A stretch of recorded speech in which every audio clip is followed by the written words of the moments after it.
Welcome everybody to a look at a new 4K limited edition release from Vinegar Syndrome, and it is 1993's The Dark Half. So this is based on a Stephen King novel, and it is directed by George A. Romero, who obviously did the Night, Dawn and Day of the Dead films, the third of those being my favourite, as well as Creepshow, Night Riders and the original The Crazies. And this is a horror film, clocking in at 122 minutes, I believe. I might well have got that wrong. Hang on. Nope, 122 minutes. I don't know why figured I had that wrong. So yeah, this stars Timothy Hutton, who was in the likes of The General's Daughter and Q&A, which is one of the better later Sidney Lumet films. Then we've got Amy Madigan, who was in Gone Baby Gone, Antlers, Streets of Fire, and American Woman. Michael Rooker, who was obviously in the Guardians of the Galaxy trilogy, as well as Cliffhanger, which is one of my favourite action films from the 90s, as well as Love and Monsters, Mississippi Burning, and Sliver. And finally, Julie Harris, who was in the 1963 original The Haunting, which is one of the best horror films of its period, as well as Harper and Voyage of the Damned. So, Fad Beaumont is the author of a highly successful series of violent pulp thrillers written under the pseudonym of George Stark. But when he decides to kill off his alter ego in a mock ceremony, it precipitates a string of sadistic murders matching those in his pulp novels, which are soon discovered to be the work of Stark himself. Looking like a maniacal version of his counterpart, Stark is not so willing to quit the writing game, even if it means coming after Fad's wife and their baby. So even though this doesn't have the strongest of scripts and could definitely do with some trimming to its running time, this is an overall engaging effort thanks to the effective cast and solid amount of atmosphere. It is also well paced, the violence is executed well, the score is well done, the cinematography is on point, there is some decent tension, and the ending, though not concerned with overly explaining the hows and whys, is still satisfying enough. There's also some really rather solid gore practical effects as well, especially in the ending. So, yeah, overall, this is really, really good, to be honest. And I really like the new box artwork that we've got going on as well.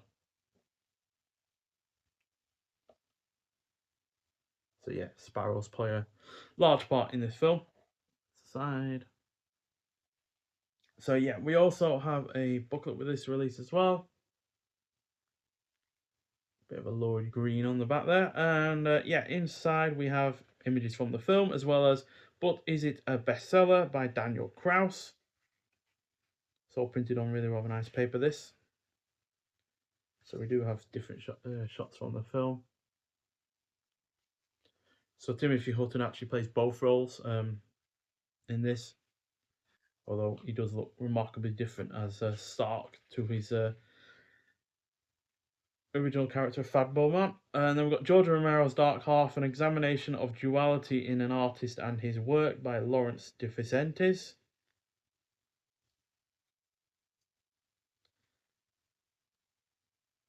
And yeah, they're the only two write-ups in there. Then we also have the slipcover that comes over the case itself. So you'll see a lot of this in the actual film, apart from the obviously title The Dark Half. A lot of scribbling and such and such.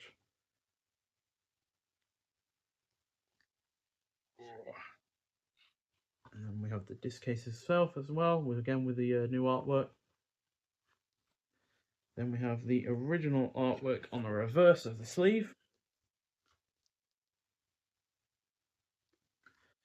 Now, unfortunately, this was not a box office hit at the time. It cost about 15 million to make and made less than that, which is a shame. And then we have the Blu-ray and the 4K.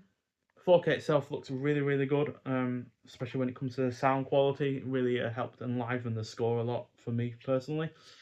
And then on the disc itself, on the 4K disc, we've got the 122-minute future presentation of The Dark Half, presented in Dolby Vision HDR and newly scanned and restored from its 35mm original camera negative, with the following sound options: 5.1 surround mix, 2.0 stereo mix, and a commentary track with writer-director George A. Romero. So obviously that would have been done before he unfortunately died. So it's probably for a DVD or Blu-ray release way back. We've also got a Blu-ray that contains all of the extras on the UHD disc, plus the following special features: My Roots with Romero, clocks in at 12 minutes long, an interview with First Assistant Director Nick Mastandrea. Then we've got A Merchant Ivory Cameraman in Pittsburgh, that clocks in at 10 minutes, and that's an interview with cinematographer Tony Pierce Roberts. Then we've got Shadows of the Past, Locating the Dark Half, that clocks in at 5 minutes. The featurette on the shooting locations of the Dark Half. Then we've got George Romero and the City of the Living Dead, 10 minutes long excerpts from a 1991 broadcast on WQED, Pittsburgh's local PBS station. The Sparrows Are Flying Again, which is a line from the film. That clocks in at 36 minutes long, and that's a making of documentary from 2014 with writer-director George A. Romero, special makeup effects creators Everett Burrell and John Vulich, visual effects supervisor Kevin Kuchera, actor Robert Joy, editor Pasquale Buba, and more. Then we've got archival making of featurette from the electronic press kit, archival interviews from the electronic press kit, behind the scenes footage, deleted scenes, storyboards, image gallery, TV spot, and the original trailer as well. So, yeah, whole host of extras there. But yeah, the film itself is really rather fairly good. It's just got a little bit of a few issues here and there that stop it from really being great, but it's still a solid 3.5 out of 5. And yeah, I could easily argue it up to a 4 out of 5 if I was feeling overly generous. So yeah, but on the whole, a fairly good film, just not the best that Romero did, either outside of the Living Dead trilogy or,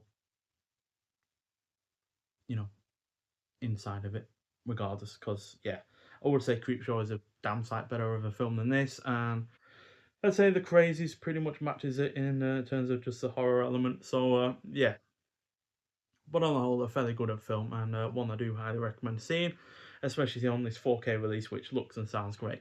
Nonetheless, so if you have seen the film before, I'd like to hear your thoughts on it. But thank you for watching, and I'll see you in the next one. Bye.